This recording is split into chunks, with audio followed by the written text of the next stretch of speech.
I'm here to talk about geothermal because we have geothermal in Zambia. I'm here to tell you that after 14 years' work, we have established that geothermal is viable, and within 3 months, we will prove it to you with the first power plant. It is an important source of future energy for Zambia because I believe there is at least 1,000 megawatts of geothermal in this country, and that's conservative.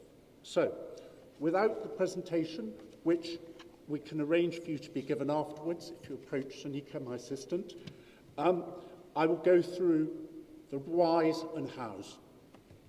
First of all, geothermal in Africa is associated with the East African Rift. You've heard that Kenya is probably producing 50% of its installed capacity with geothermal. That's just over 1,000 megawatts.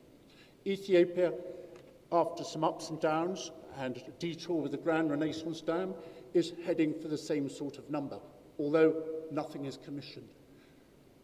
Our geothermal plant will be the second country in Africa to commission one that works.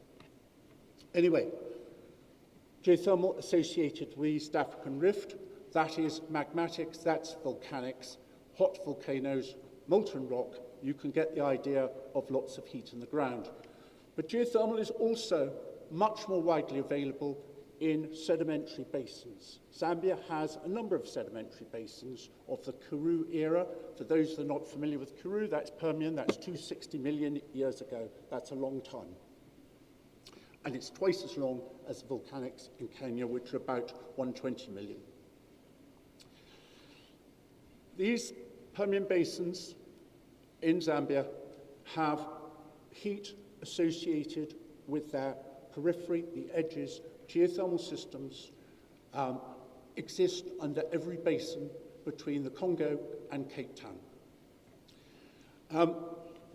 First off, geothermal is sustainable baseload electricity generation on an infinite resource. There will be geothermal long after human time on this planet.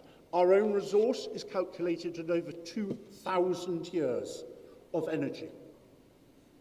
There are challenges, of course. Geothermal is site-specific, and but then so are other places. We have been challenged by, to date, slow regulatory approvals. I won't name names, but there are requests of dates from November last year that has still not been addressed. This leads to poor investor confidence and thus makes money expensive.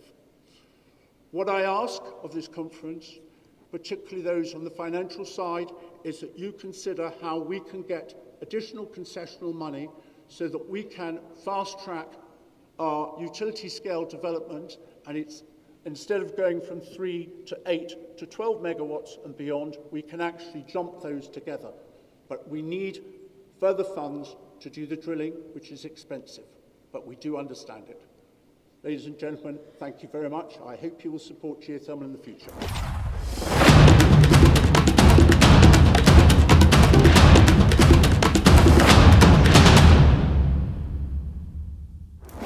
So getting straight into what kind of solutions we can bring to the immediate and present situation. We all know, in the first quarter of this year, I think by March, we started getting load shedding. We know that it's been caused by a severe weather phenomenon, and this is just about the worst we've had it in Zambia. I believe, I may be corrected, I believe levels in the Kariba for this time of the year are the lowest they've ever been. And so, as has been said, our dependence on hydro, while hydro is a great technology, we are open and susceptible to climate change and climate effects.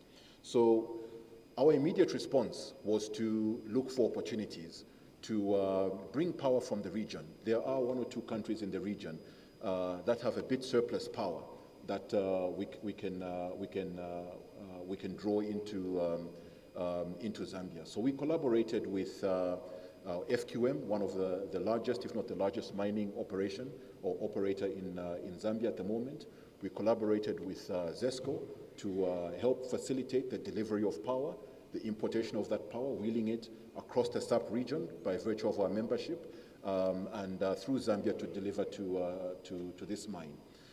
It's important that I just mentioned that while there's a general or a public outcry about the shortage of power, our role in working with large corporates ultimately does deliver some relief to the system in general. Being able to bring in 25, 30 megawatts of consistent supply to a large customer does just that.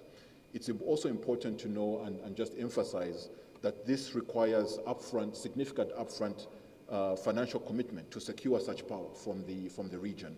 It requires speed of movement.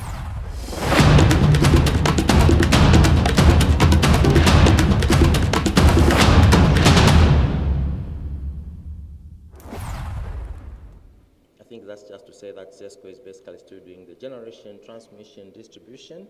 ZESCO has not yet been disbanded, as I have read somewhere.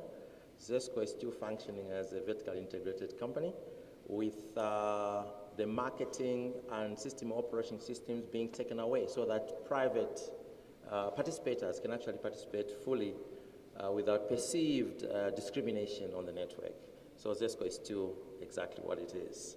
I'll take you straight, I think, onto the current status, and I'll give you the historical flows and reservoir performances. Clearly, as all other speakers have spoken, depending on hydropower alone will not take us where we want to go as a nation. We need to diversify. So the two river basins give you the picture, and that's why we are where we are in terms of power rationing. We basically now ration the energy which is available to see if we can hop on to the next day and the next month and hopefully to the end of the year. Kafue Gorge Reservoir is controlled, of course, by the discharge from Iteji. So if you have not much water from Iteji, Kafue Gorge Reservoir will sit neither here nor there. But last year, we were at a slightly higher number, much higher number than 9.8%, which we have now. And so, generation projection for the Kafue River Basin for the remaining period of the year, Iteji, we're only doing 33 megawatts out of 120, which gives you just about 28% capacity there. Kafue Gorge Power Station average generation is 369, which is 37% of the factor against the 890 or 990 megawatts. Then the lower, we're supposed to be generating only about 186 megawatts. Now, what happens is that when we request for power rationing and some industries, mobile industries, will basically just uplift their equipment, welding machines from one end of town to the other. So we are not saving. Then we also have, of course, people who have managed to install energy-saving equipment in their homes. So in the day, if they are supposed to be using 33 units a day, what they do is they gather the 33 units in the day and the other 33 units in the battery. So we are not saving still. There is therefore reason to do something different. So the difference should be, one, we should encourage everyone who has such gadgets to actually install solar panels so that you harness your own energy and put in your own battery. When you get from the grid, you are not helping the situation. Yes, you are helping yourself, but you are not helping the situation. So we shall be requesting through the board, the ERB, to actually cap the energy usage per household. As you might be aware, the tariff structure is such that we have lifeline tariff, which sits up to about 200 or 300 kilowatt hours per household. And everybody, including those who consume more, benefit from this. So beyond lifeline is luxury. So what we shall request is to cap energy usage, that beyond lifeline, the imported power cost has to be met. So we shall request for an emergency tariff indication adjustment for the period remaining in the emergency time so that we only use energy that needs to be used. We have a time, an opportunity to also invest in the solar rooftops, as has been said already. This is going to help in that we're also going to inject in the net metering factor. Net metering factor is basically you putting up your own solution at your house. When you have excess energy, you push it into the grid and ZESCO will pay you. That is for the households. We also have the bigger part, which is microgeneration, which also has been approved by the board and the ministry.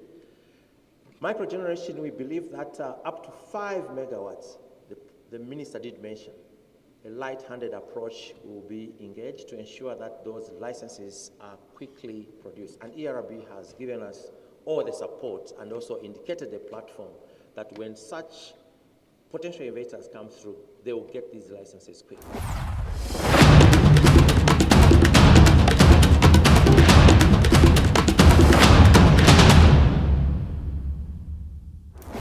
What I've heard many speakers before me speak to is the energy mix, the optimal energy mix.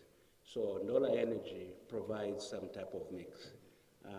We've been heavily reliant on hydro, and we're suffering for it. And I think we can learn from this, that moving forward, we have to strive for that optimal mix. As IPPs, Ndola Energy being an IPP, we are ready to deploy capital.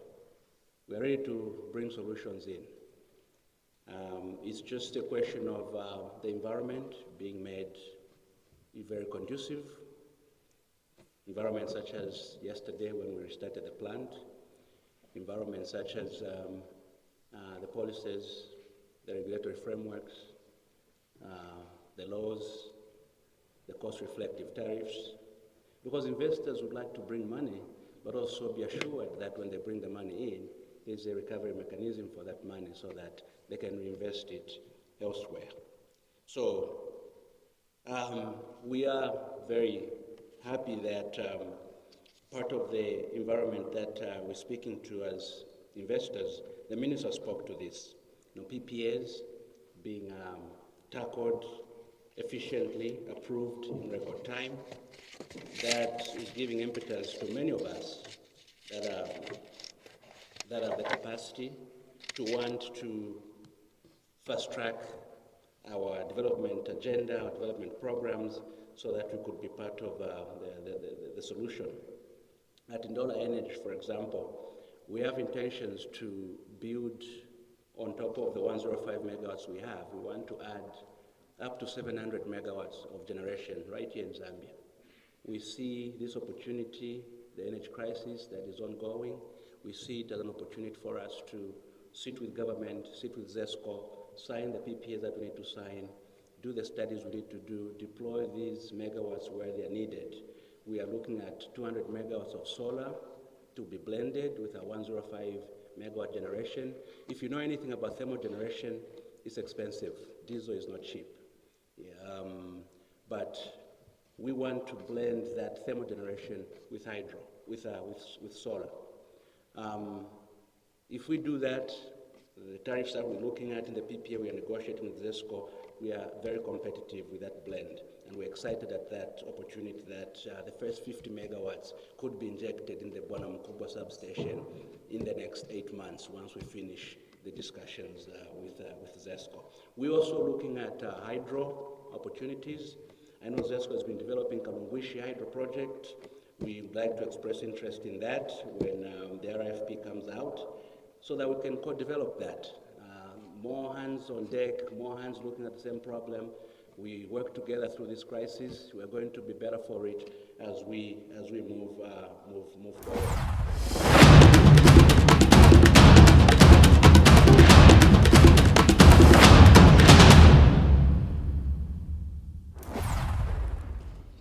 So in line with this pillar, which seeks to promote closer stakeholder collaboration in the energy sector, the Energy Indaba brings together stakeholders from a cross-section of society to address challenges affecting the electricity subsector and to discuss and progress already well-known solutions to remedy the crisis.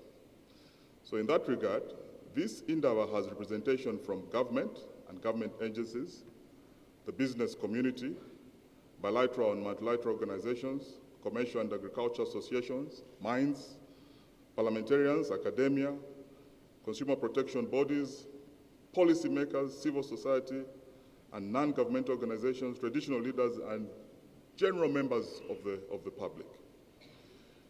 Honorable Minister and distinguished invited guests, as we are all aware, Zambia is currently facing an El Nino-induced drought, which has had devastating consequences on many critical economic sectors, which include agriculture and the electricity supply industry. Consequently, on Thursday, 29 February 2024, His Excellency President Hakainde Hichilema declared the drought a national disaster. Specifically, inadequate rainfall patterns which were recorded in Central, Copperbelt, Eastern, Lusaka, Northwestern, Southern, and Western provinces negatively impacted electricity generation at most power stations across the country. That resulted in the current electricity generation deficit of more than 750 to 900 megawatts. We will have a presentation later this morning where ZESCO will be clear as to where we are with this deficit. Now, this situation is likely to increase as the water available for hydroelectricity generation continues to reduce.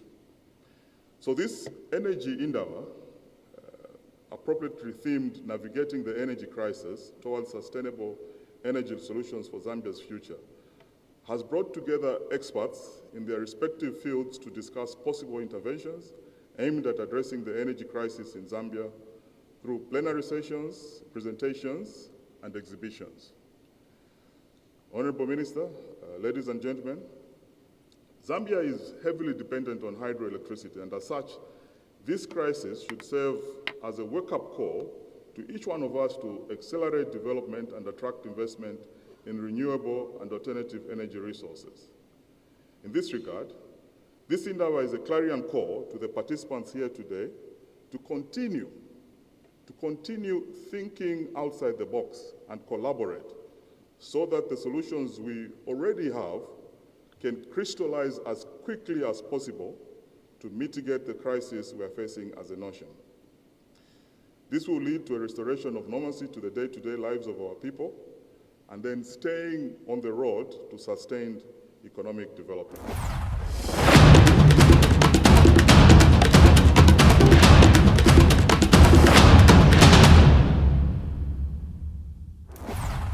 In order to accelerate the procurement of new generation capacity, government is reviving the 120 under the Renewable Energy Feed-in Tariff, commonly known as GETFEED, procurement program.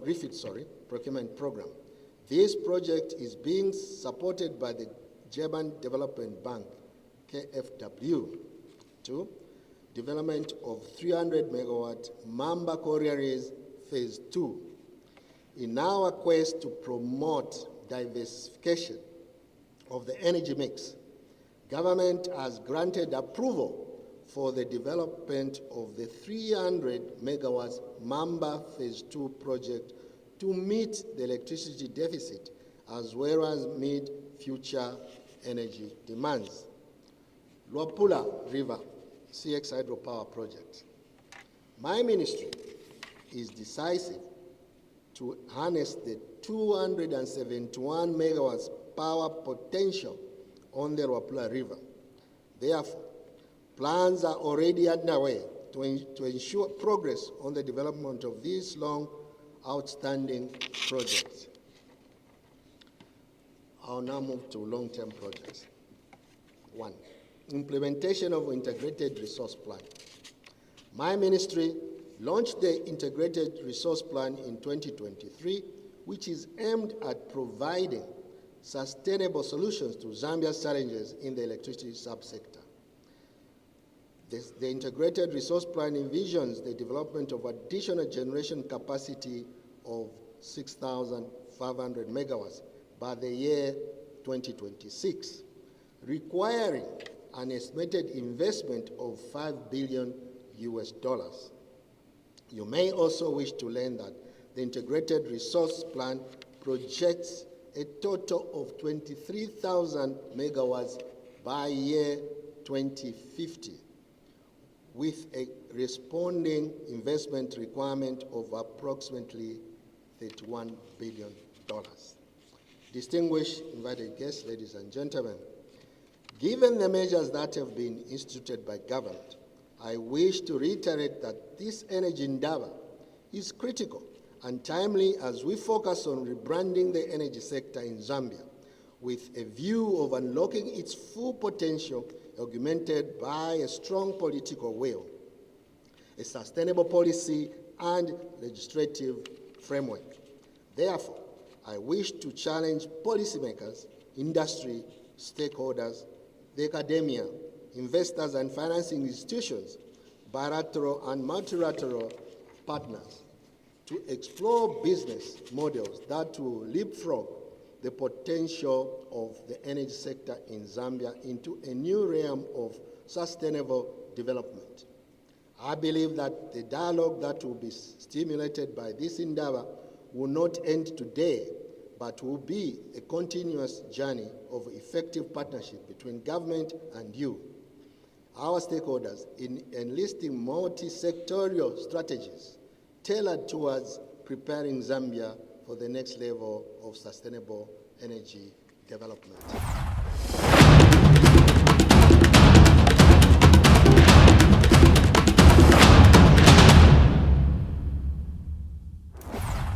Hello, what a special day this has been.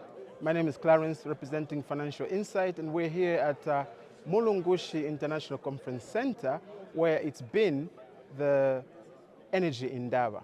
Welcome to Financial Insight. Thank you very much.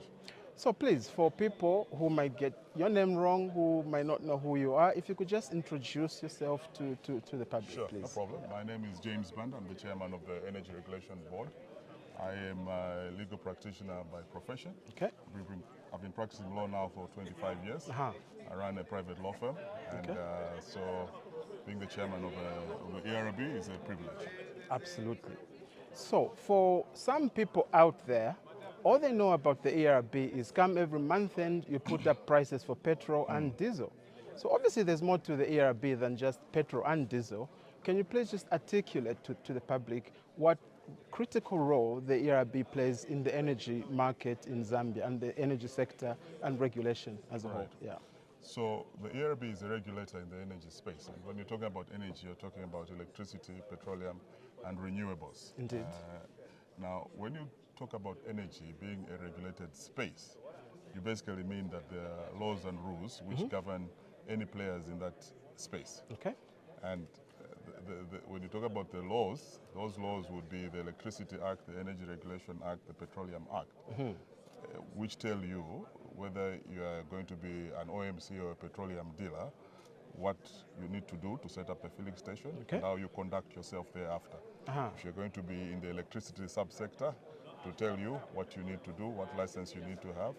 If you're in the renewables like solar, what you need to do to bring in solar product and to distribute. So we look at all of those subsectors and we regulate the conduct of all the players in that space. Okay. And in doing that, we try to balance the needs of all of those and at the same time protecting the consumers. So the idea is that if you look at the electricity subsector, for instance, you have investors there. The investors, when they put up their plants to generate power, the expectation is that they'll make a profit.